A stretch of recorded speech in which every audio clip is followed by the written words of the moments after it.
বাংলার নির্বাচনী লড়াই যত এগুচ্ছে ততই মেজাজ হারাচ্ছেন মমতা বন্দ্যোপাধ্যায়।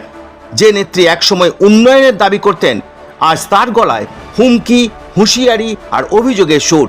কেন এই অস্থিরতা? রাজনৈতিক বিশ্লেষকরা বলছেন 15 বছরের শাসনে বাংলাকে পিছিয়ে দেওয়ার ভয় তাকে তাড়া করে বেড়াচ্ছে। ভোট যুদ্ধে হারার ভয় গ্রাস করেছে তাকে। একদিকে তিনি অভিযোগ করছেন নির্বাচন কমিশন নাকি তাকে কাজ করতে দিচ্ছে না, তার মনোনয়ন বাতিল করার চেষ্টা করা হয়েছে। কমিশন বলছে মিথ্যে কথা বলছেন মুখ্যমন্ত্রী। জনসভায় দাঁড়িয়ে অবলীলায় কমিশন ও কেন্দ্রীয় মন্ত্রীদের হুমকি দিচ্ছেন, কুরুচিকর শব্দ ব্যবহার করছেন, নিজের ব্যর্থতা ঢাকতে মরিয়ার চেষ্টা চালাচ্ছেন। চলুন দেখি কি বলছেন মমতা বন্দ্যোপাধ্যায়। আমার মনোনয়ন নিয়ে বুঝুন, অন্যদের কথা ছেড়ে দিন। 4 ঘন্টা স্কুটিনিতে বিতর্ক করে তারপরে আমার মনোনয়ন পত্র অ্যাকসেপ্টেড হয়েছে, মানে আমি প্রার্থী হব কিনা ওটাও কেটে দেওয়ার চেষ্টা করেছিল। ইভিএম মেশিন ভালো করে প্রত্যেকটা দেখতে হবে, খোলা হাওয়ায় ঘুরলে হবে না। যদি কোনো জায়গায় ইভিএম মেশিন খারাপ হয়ে যায়, নতুন মেশিন না আসা পর্যন্ত মা বোনেরা দয়া করে একটু অপেক্ষা করবেন। ভোট হয়ে যাওয়ার পরে পাহারা দিতে হবে। আবার কেউ একটু চা দিল, খেয়ে নিলেন, কিছু মিশিয়ে দিল, অজ্ঞান হয়ে গেলেন, আর তারপরে ব্যাস গেল। আমার নমিনেশন নিয়ে পর্যন্ত 4 ঘন্টা স্কুটিনি করেছে ভবানীপুরে, জানেন আপনারা, যাতে আমার নমিনেশনটা ক্যান্সেল হয়ে যায়। দালালি করতে গিয়ে চিফ সেক্রেটারি বদলেছে বাংলার। মনে রাখবেন, আমার সাথে কথাও বলে না, এত সাহস। আমি এখনো ইলেক্টেড চিফ মিনিস্টার আছি। হোম সেক্রেটারি বদলেছে, ডিজি বদলেছে, পুলিশ কমিশনারদের বদলেছে, ডিএমদের বদলেছে, সিএস ডিজিরা যাচ্ছে জেলায় জেলায় গিয়ে অন্যান্যদের যারা জেলায় আছে, জেলা প্রশাসন, তাদের গিয়ে বলা হচ্ছে তৃণমূল কংগ্রেসের যারা বুথ এজেন্ট হবে, যারা ইম্পর্টেন্ট ওয়ার্কার আছে, তাদের সবাইকে গ্রেপ্তার করতে হবে গ্যাজা কেসে।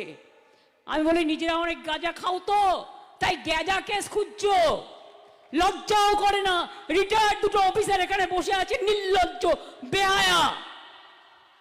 দালালগুলো, অপদার্থগুলো, অত্যাচারীগুলো, স্বৈরাচারীগুলো, ব্যভিচারীগুলো, ভ্রষ্টাচারীগুলো, যাদের নিজেদের চরিত্রের ঠিক নেই, তারা অন্যের কথা বলে।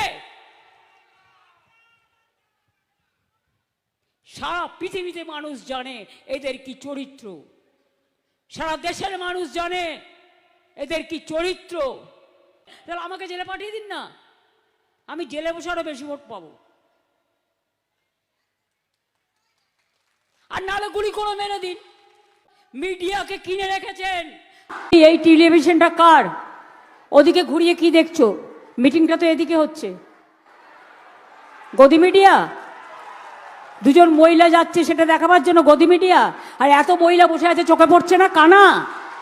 আমি সাংবাদিকদের দোষ দিই না, ওদের মালিকদের ইডি আর সিবিআই ভয় দেখায়, আর ভোরবেলায় বলে দেয় এইটা তোমায় বলতে হবে, এইটা তোমায় করতে হবে। সেন্ট্রাল ফোর্স গটগট করে জুতো আর বন্দুক নিয়ে ঘুরে বেড়াবে। জুতো আর বন্দুক নিয়ে বাদরামো করলে, যদি কোনো গুন্ডাও বাদরামো করে, স্টেট বলে দিচ্ছি, আপনারা এফআইআর করবেন, কমপ্লেন করবেন। তারপরে ইলেকশনের পরে আমি দেখব কোথায় কার ওপরে কি অত্যাচার হয়েছে, সেটা আমি তখন দেখব। কেউ যদি ভেবে থাকেন জোর করে বাংলা নেবে আর মাথা নত করে আমরা বসে থাকবো, আমাদের কর্মীরা রক্ত দেওয়ার জন্য তৈরি, কারণ আমি নিজেও একজন তৃণমূল কর্মী। বাংলার মানুষ আর জবাব চাইছে, উন্নয়নের খতিয়ান চাইছে।